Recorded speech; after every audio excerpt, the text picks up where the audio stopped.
दुनिया में यूं तो बहुत सारे देश हैं, लेकिन कोई भी देश बिना पहचान के नहीं होता। हर देश किसी न किसी धर्म, संस्कृति या विचारधारा से जुड़ा होता है। लेकिन अगर पूरी दुनिया को एक नजर में देखा जाए तो सबसे ज्यादा देश जिस धर्म से जुड़े नजर आते हैं वह है इस्लाम। आज की तारीख में पूरे 57 देशों को आधिकारिक तौर पर इस्लामिक कंट्रीज कहा जाता है और एक समय था जब यही 57 देश दुनिया में अपनी अलग धाक रखते थे। लेकिन आज तस्वीर बिल्कुल उलटी दिखाई देती है। आज हालात ऐसे बन चुके हैं कि यही इस्लामिक देश एक के बाद एक गरीबी की दलदल में फंसते जा रहे हैं। चाहे पाकिस्तान हो जहां आम आदमी 2 वक्त की रोटी के लिए जूझ रहा है, चाहे अफगानिस्तान हो जहां पूरी पीढ़ी अनिश्चित भविष्य के अंधेरे में जी रही है। सच्चाई यह है कि इन 57 इस्लामिक देशों में से करीब 45 देश आज गरीबी रेखा के नीचे जीने को मजबूर हैं। बाकी बचे 12 देश भी अगर किसी तरह टिके हुए हैं तो उसका एकमात्र कारण है तेल। वहाँ की अर्थव्यवस्था तेल पर टिकी हुई है, न कि मजबूत सिस्टम पर। तो ऐसे में सवाल उठता है कि आखिर ऐसा क्यों हो रहा है?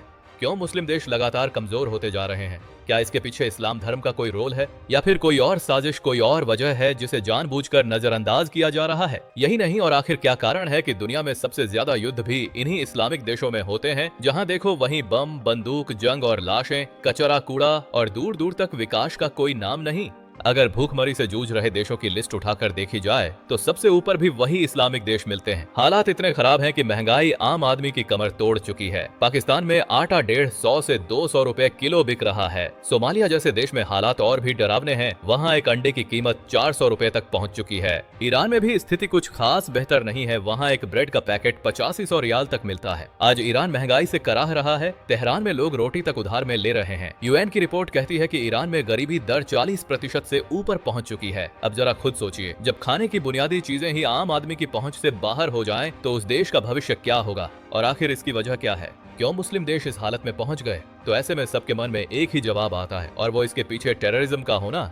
लेकिन यहीं पर कहानी एक बड़ा मोड़ लेती है, क्योंकि टेररिज्म पूरी कहानी नहीं है। टेररिज्म सिर्फ एक हिस्सा है, सिर्फ एक फैक्टर है। असली जड़ कहीं और छुपी हुई है। तो फिर सवाल यह है कि वह असली वजह क्या है? उसे समझने के लिए हमें थोड़ा पीछे जाना पड़ेगा, इतिहास के पन्ने पलटने पड़ेंगे। जब कोई नॉन मुस्लिम आज इस्लामिक देशों की हालत देखता है तो उसके दिमाग में सबसे पहले यही बात आती है कि शायद धर्म के प्रति अंधा जुनून ही इनकी बर्बादी की वजह है। बाहर से देखने वाले को लगता है कि इस्लाम की आइडियोलॉजी ही हिंसा को जन्म देती है, और ये सोच यूं ही नहीं बनी। इसके पीछे ISIS और अल-कायदा जैसे आतंकी संगठन जिम्मेदार हैं, जो धर्म का हवाला देकर कत्ल और तबाही को जायज ठहराते हैं। लेकिन असल में 8वीं सदी से इस्लामिक गोल्डन एज की शुरुआत हो चुकी थी। यानी जब इस्लाम का जन्म हुआ उस वक्त पूरी दुनिया कला, संस्कृति, ज्ञान विज्ञान में बेहद आगे थी। 7वीं शताब्दी में कई ऐतिहासिक स्थल, धरोहर, सांस्कृतिक केंद्र, ज्ञान विज्ञान, ये सब नष्ट कर दिए। लेकिन जैसे ही 8वीं शताब्दी में इस्लाम का विस्तार जहाँ जहाँ हुआ, वहाँ साइंस, गणित, दर्शन, कला और संस्कृति फल फूल रहे थे। तो उसे कुछ हद तक इस्लामी साम्राज्य ने अपनाया और आगे बढ़ाया। हाँ, ये भी सच है कि इस्लाम ज्ञान का दुश्मन रहा है और 8वीं से 13वीं सदी के बीच इस्लामी साम्राज्य दुनिया के बहुत बड़े हिस्से पर फैला हुआ था। यही वजह थी कि बगदाद में हाउस ऑफ विजडम जैसी लाइब्रेरी बनाई गई। यह कोई साधारण लाइब्रेरी नहीं थी। यहाँ दुनिया के हर कोने से हर धर्म और हर विचारधारा के विद्वानों को बुलाया जाता था। उनकी किताबों को अरबी भाषा में अनुवाद किया जाता था और फिर उन पर गहरी रिसर्च होती थी। उस वक्त बगदाद पूरी दुनिया का नॉलेज हब बन चुका था, ज्ञान का केंद्र, सोच का केंद्र। अगर सब कुछ सही दिशा में चलता तो पूरे इस्लामिक वर्ल्ड में एक बौद्धिक क्रांति आ सकती थी। उन्हें लगने लगा कि ये काफिरी ज्ञान है जो मुसलमानों के लिए नुकसानदायक है। बस फिर यहीं पर राजनीति और कट्टर विचारधारा वालों ने खेल बिगाड़ दिया। अचानक एक राजनीतिक और धार्मिक मोटिवेटेड बदलाव हुआ और सब कुछ उलट पुलट हो गया। जिस बगदाद को नॉलेज का गढ़ बनना था, वही धीरे धीरे अंधेरे की ओर धकेल दिया गया। आज हालात यह हैं कि वही बगदाद ISIS जैसे आतंकी संगठनों का अड्डा बन चुका है। यानी जो शहर कभी ज्ञान एक्सपोर्ट करता था, आज वही आतंक एक्सपोर्ट कर रहा है। यही सिस्टम चेंज इस्लामिक एम्पायर के पतन की असली जड़ है। धर्म को सिर्फ एक औजार बना दिया गया ताकि असली मुद्दों पर पर्दा डाला जा सके। धार्मिक और राजनैतिक नेताओं ने अपने फायदे के लिए धर्म का इस्तेमाल किया। समाज को आगे न बढ़ाकर बार बार इस्लाम खतरे में है का ढिंढोरा पीटकर समाज को उसी 7वीं शताब्दी की सोच में धकेल दिया। और यहीं से जवाब मिलने लगता है कि मुस्लिम देश लगातार गरीब क्यों होते जा रहे हैं। आज अगर इन इस्लामिक देशों की हालत को देखा जाए तो सबसे पहली चीज जो आंखों में चुभती है वह है लगातार चलने वाली जंग। कहीं गृह युद्ध, कहीं सीमा विवाद, कहीं आतंक के नाम पर लड़ाई। ऐसा लगता है जैसे इस्लामिक वर्ल्ड चैन से जीना ही नहीं चाहता। लेकिन यहाँ एक चौंकाने वाली सच्चाई सामने आती है। पूरी इस्लामिक दुनिया में जो भी बड़े युद्ध चल रहे हैं उनके पीछे असल में सिर्फ 2 बड़े खिलाड़ी हैं। एक है सऊदी अरब और दूसरा है ईरान। जी हाँ, सऊदी अरब खुद को सुन्नी इस्लाम का सरताज मानता है, जबकि ईरान खुद को शिया इस्लाम इस्लाम का झंडा बरदार समझता है। अब चूंकि 57 इस्लामिक देशों में से ज्यादातर सुन्नी हैं और कुछ शिया, इसलिए दोनों देशों के बीच यह लड़ाई धर्म की नहीं बल्कि प्रभुत्व की है। सऊदी चाहता है कि पूरा इस्लामिक वर्ल्ड उसकी सुन्नी सोच के हिसाब से चले, वहीं ईरान चाहता है कि शिया विचारधारा पूरे मुस्लिम वर्ल्ड में फैले। यही वजह है कि यह लड़ाई बंदूक से कम और दिमाग से ज्यादा लड़ी जाती है। यह ठीक वैसा ही है जैसे एक समय अमेरिका और सोवियत यूनियन के बीच कोल्ड वॉर चला था। अमेरिका डेमोक्रेसी को आगे बढ़ाना चाहता था और सोवियत यूनियन सोशलिस्ट आइडियोलॉजी को। दोनों सीधे आमने सामने नहीं भिड़े, लेकिन पूरी दुनिया को युद्ध का मैदान बना दिया। अमेरिका और सोवियत यूनियन की यह लड़ाई 1991 में सोवियत संघ के टूटने के बाद खत्म हो गई। लेकिन मुस्लिम दुनिया की यह लड़ाई आज भी जारी है, क्योंकि यहाँ सवाल देश का नहीं पूरे इस्लामिक वर्ल्ड पर कंट्रोल का है। अब इस खेल को समझने के लिए एक सिंपल उदाहरण समझ लो। जब सऊदी अरब किसी सुन्नी सरकार को फंड करता है तो उसी देश के भीतर मौजूद शिया विद्रोही गुटों को ईरान सपोर्ट देना शुरू कर देता है। मकसद साफ होता है, सरकार गिराओ और शिया सरकार बैठाओ। और जब ईरान किसी शिया सरकार को फंड करता है तो सऊदी अरब वहाँ के सुन्नी विद्रोही गुटों को हथियार और पैसा देता है। इस तरह एक ही देश के अंदर दो ताकतें लड़ती रहती हैं और आम जनता पिसती रहती है। यही वजह है कि सदियों से इस्लामिक वर्ल्ड में जंग खत्म ही नहीं हो पा रही, क्योंकि सवाल यह नहीं है कि जंग कौन जीतेगा, सवाल यह है कि इस्लामिक वर्ल्ड का सरताज कौन बनेगा। सऊदी और ईरान दोनों ही अपने अपने प्रभाव को बढ़ाने के लिए किसी भी हद तक जा सकते हैं। इसका सबसे जिंदा और दर्दनाक उदाहरण है सूडान और यमन। यमन को बस एक देश मत समझो, वह इस पूरे खेल की लाश बन चुका है। अपने प्रभाव को साबित करने के लिए सऊदी और ईरान ने यमन को पूरा का पूरा युद्ध का मैदान बना दिया। इस जंग में करीब 20 लाख लोग अपने घर छोड़ने पर मजबूर हो गए, लाखों लोग भूख और बीमारी से मर गए और सबसे दर्दनाक बात यह है कि करीब 85,000 मासूम बच्चों ने अपनी जान गंवा दी, वह बच्चे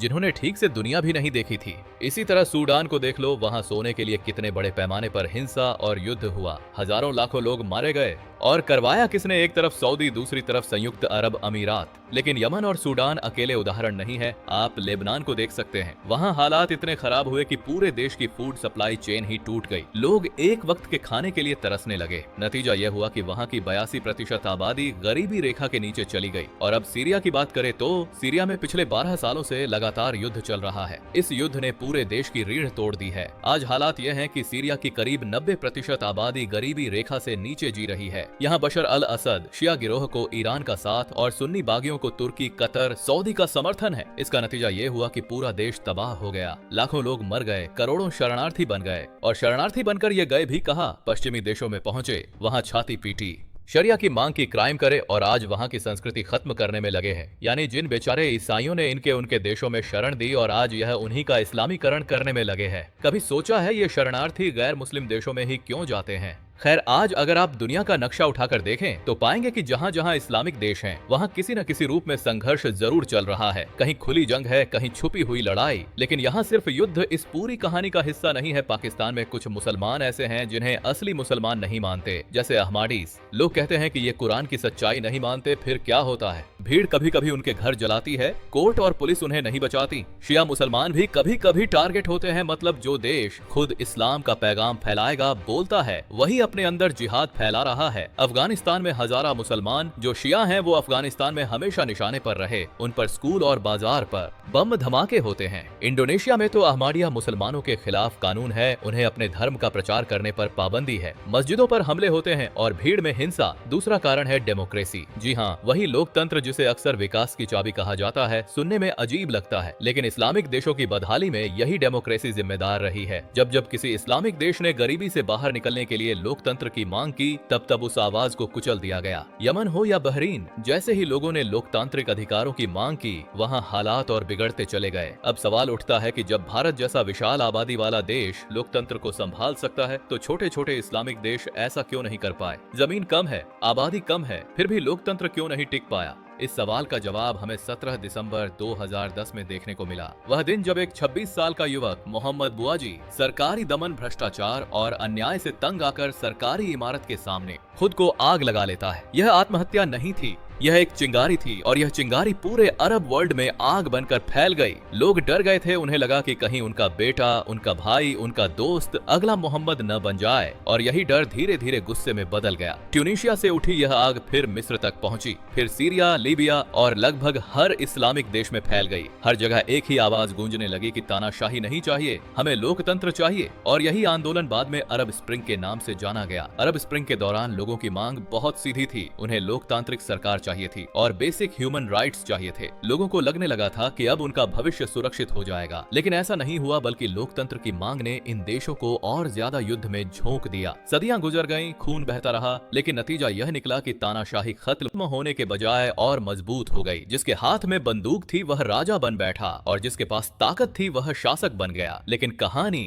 यहीं खत्म नहीं होती। इस्लामिक देशों की भुखमरी का सबसे बड़ा और अहम कारण है मजहब। जी हाँ, जहाँ एक तरफ धर्म का मूल काम होता है समाज को आगे ले जाना, लोगों को जोड़ना और उन्हें सही दिशा देना। धर्म के जरिए लोगों को सही गलत, कानून नियम सिखाए जाते हैं ताकि समाज में व्यवस्था बनी रहे। लेकिन दिक्कत तब शुरू होती है जब धर्म समय के साथ बदलने से इनकार कर दे, और जो धर्म 1400 साल पुरानी सोच पर टिक जाए वो भला आगे कैसे बढ़ पाएगा। यही अफसोस की बात यह है कि ज्यादातर इस्लामिक देशों में धर्म की प्रोग्रेसिव इंटरप्रिटेशन की कोई जगह ही नहीं छोड़ी गई। आज भी वहाँ वही कानून चल रहे हैं जो 7वीं या 8वीं सदी में बनाए गए थे। वही हलाल हराम, वही रोजा नमाज, वही मकबरे मस्जिद, वही गजवाए हिंद की सोच, वही जिहाद की बातें और वही 4 शादी 16 बच्चे करके जनसंख्या बढ़ाना और इस्लाम को तेजी से फैलाना। अगर आप ध्यान दें तो किसी भी देश की तरक्की के 2 मजबूत स्तंभ होते हैं, पहला बैंकिंग सिस्टम और दूसरा साइंटिफिक डेवलपमेंट। लेकिन सच्चाई ये है कि कई इस्लामिक देशों के पर्सनल लॉ सीधे सीधे इन दोनों स्तंभों के खिलाफ खड़े नजर आते हैं। बात करें बैंकिंग सिस्टम की, जो किसी भी देश की अर्थव्यवस्था की रीढ़ होते हैं। बिना मजबूत बैंकिंग सिस्टम के कोई भी देश आगे नहीं बढ़ सकता। लेकिन आप जानकर हैरान रह जाएंगे कि कई इस्लामिक देशों में बैंक या तो बहुत कम है या नाम मात्र के हैं। सऊदी अरब जैसे बड़े देश में सिर्फ 11 कमर्शियल बैंक हैं, मिस्र में केवल 5 और जॉर्डन में 2 या 3,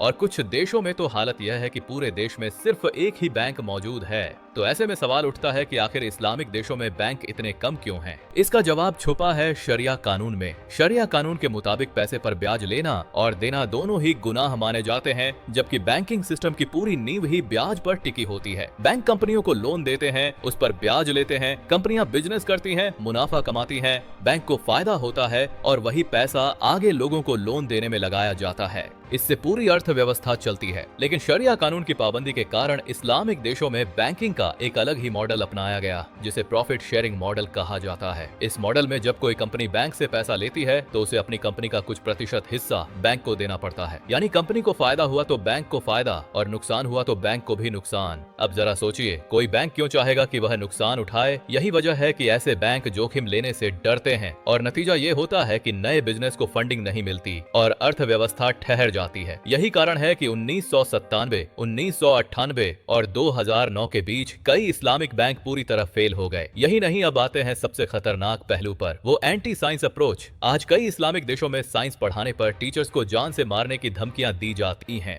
जैसे भारत में कुछ जगहों पर कल्चरल ग्रुप्स होते हैं, वैसे ही पाकिस्तान में एंटी साइंस स्टूडेंट ग्रुप्स मौजूद हैं। यह ग्रुप खुलेआम साइंस के खिलाफ है। विडंबना यह है कि उन्हें यह समझ ही नहीं आता कि साइंस से नफरत करके वे अपना ही भविष्य अंधेरे में धकेल रहे हैं। नतीजा यह हुआ कि दुनिया की 27% आबादी होने के बावजूद इस्लामिक देशों का साइंस और रिसर्च में योगदान सिर्फ 0.5% रह गया है। इसका कारण है कि कई मुस्लिम यह मानते हैं कि मॉडर्न साइंस एक एथिस्ट सोच है और धर्म के खिलाफ है। दूसरा कारण है मदरसा शिक्षा प्रणाली। कई मुस्लिम देशों में मदरसा ही प्राथमिक शिक्षा का मुख्य साधन है, जहां धार्मिक शिक्षा पर ज्यादा और अकादमिक ज्ञान पर बहुत कम ध्यान दिया जाता है। तीसरा और सबसे गंभीर कारण है खुद धार्मिक नेताओं की भूमिका। कई इस्लामिक देशों में ऐसे प्रभावशाली धार्मिक नेता हैं जो खुलेआम साइंस का विरोध करते हैं। उदाहरण के तौर पर डॉक्टर जाकिर नायक जैसे लोग, जिनका दावा है कि उन्होंने डार्विन की थ्योरी ऑफ इवोल्यूशन को गलत साबित कर दिया है। अब सोचिए, अगर हमने खुद साइंस नहीं पढ़ी होती तो शायद हम भी बिना सवाल किए ऐसी बातों पर यकीन कर लेते। साइंस किसी की डिग्री या ओहदे पर नहीं चलती,